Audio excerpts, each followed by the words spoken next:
Gue happy banget karena sepatu lokal Ardiles AD2 ini banyak banget improvementnya dibanding versi sebelumnya, guys.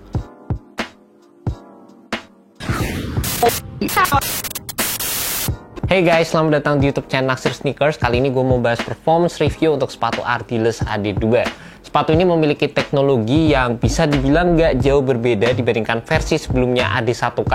Di sini gue udah nyiapin sepatunya juga, tapi sepatu ini memiliki beberapa implementasi yang ditweaks, diubah sedikit, sehingga menurut gue sepatu ini memiliki performance yang jauh lebih baik dibandingkan versi sebelumnya.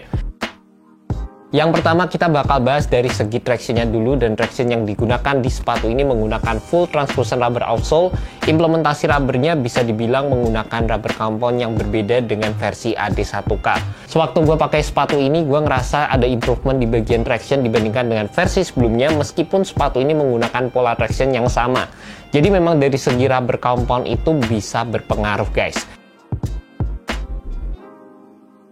Buat versi AD1K di beberapa lapangan yang cukup berdebu, gue ngerasa kadang gue masih ngedapetin selip-selipnya, guys. Di sepatu ini udah lebih baik overall bisa mengcover pergerakan gue di lapangan, dan dari segi rubber tractionnya sendiri, sepatu ini juga menggunakan rubber yang terbilang cukup tebal. Jadi buat kalian yang menggunakan di lapangan basket outdoor, menurut gue sih sepatu ini bisa kalian lirik juga. Untuk bagian cushionnya, menurut gue ini jadi bagian yang cukup diperhatikan oleh Ardiles. Dengan harga 649.800, kalian akan mendapatkan rapid foam di bagian midsole yang ini memiliki formula yang terdiri dari neofoam juga.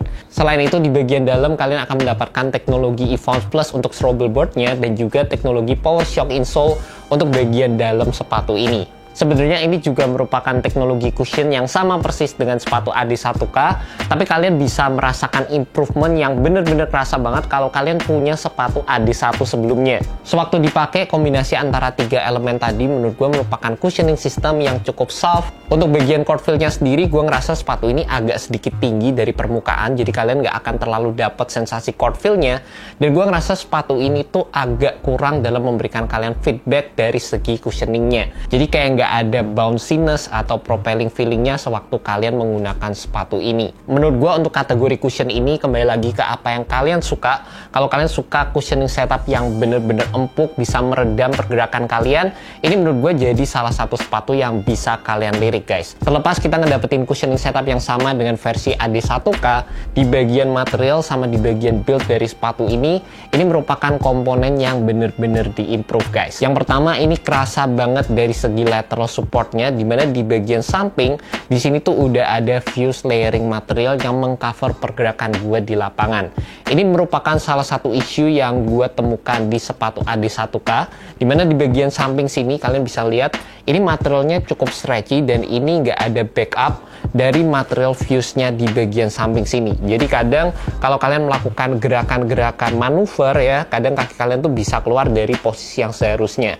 Ini ngebikin bagian outrigger di bagian samping sama bagian containment keseluruhannya nggak bisa berfungsi secara optimal. Sedangkan di sepatu ini dengan adanya penggunaan fuse di bagian samping, ini tuh bener-bener ngebikin seluruh fitur support yang ada di sepatu ini bisa berintegrasi dan bekerja dengan baik, guys. Jadi ini di bagian samping udah ada outriggernya yang terbilang cukup keras juga, berfungsi dengan baik, berfungsi untuk memberikan kalian stabilitas juga, dan ini bekerja secara tandem dengan fuse layering material sama fitur strapnya juga, dimana ini ngasih lockdown di bagian midfoot. Dan secara overall sih buildnya di bagian samping gue bener-bener suka sama sepatu ini.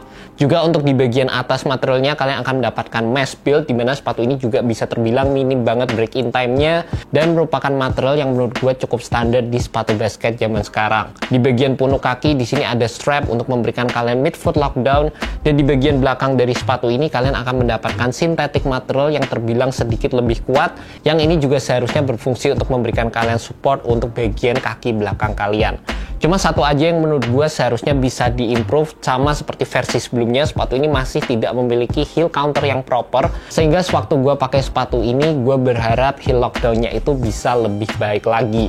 Padahal secara keseluruhan fit gue tuh udah cukup suka sama sepatu ini, karena overall fit di bagian depan sampai di bagian tengah itu menurut gue udah terbilang cukup proper, guys. Enak banget sewaktu dipakai. Dan kalau ngomongin dari segi fitnya, menurut gue tuh fit jadi salah satu aspek favorit gue di sepatu ini. Juga di sepatu ini gue pakai stay true to size, jadi kalian tinggal samain aja sesuai dengan size kalian masing-masing. Menurut gue buat kalian yang punya kaki yang lebar, sepatu ini juga bakal aman buat kalian guys. Padding-padding di area heel juga menurut gue cukup nyaman, dan juga gue cukup suka sama kontur di bagian belakang dari sepatunya, dimana ini dibikin sedikit lebih tinggi dan ngasih sensasi yang cukup nyaman juga di bagian Achilles gue guys. Terlepas dari itu, untuk fitur support-support dasar di sebuah sepatu basket, sepatu ini tuh hampir perfect sih kalau menurut gue. Cuma missing di bagian belakang, dimana sepatu ini harusnya bisa memiliki heel counter yang sedikit lebih kuat. Dengan adanya heel counter yang lebih proper, ini tuh bakal bikin sepatu ini lebih bagus dari segi fitnya, terutama bakal ngasih extra heel lockdown yang bakal ningkatin kenyamanan dan juga fitur support yang penting banget di sepatu ini. Juga buat torsional supportnya, sepatu ini tuh udah memiliki torsional support di bagian belakang sampai ke tengah sepatunya. Ini sebenarnya jadi implementasi yang terbilang agak aneh sih buat gue. Gue lebih prefer kalau torsional supportnya itu di tengah aja, atau mungkin di bagian setengah sampai ke bagian depan. Karena gue ngerasa di bagian belakang ini sebenarnya ya, kita sebagai pemain basket, kalau kita landing tepat di bagian heel, seharusnya gue pengen bisa ngerasain compression yang optimal dari segi cushionnya. Nah kalau ini dibikin setengah aja, menurut gue tuh ini udah cukup. Dan atau kalau dibikin sampai lebih panjang lagi ke area depan, kita bisa ngedapetin propelling feeling dari sepatu ini. Cuma di sepatu ini implementasinya dari belakang aja, tapi ini udah memberikan purpose yang cukup oke, dimana tuh mau bikin sepatu ini rigid di bagian tengah. And that's about it guys, performance review untuk sepatu Adidas AD2. Gue happy banget karena sepatu ini memiliki improvement dibandingkan versi sebelumnya, dimana sepatu ini memiliki dua key improvement di bagian lateral support dan juga penggunaan rubber compound, sehingga tractionnya bisa bekerja lebih baik. By the way, buat kalian tertarik sama sepatu ini, sepatu Adidas AD2 dijual dengan harga Rp649.800, dan kalian bisa cek aja langsung di website dari Adidas. Thank you so much buat kalian udah nonton video kali ini. Thank you juga Adidas yang udah ngirimin gue sepatu ini, appreciated banget. And see you next video guys. Semoga video ini tuh bisa membantu kalian dalam menemukan sepatu basket yang cocok untuk kalian. Alright, peace.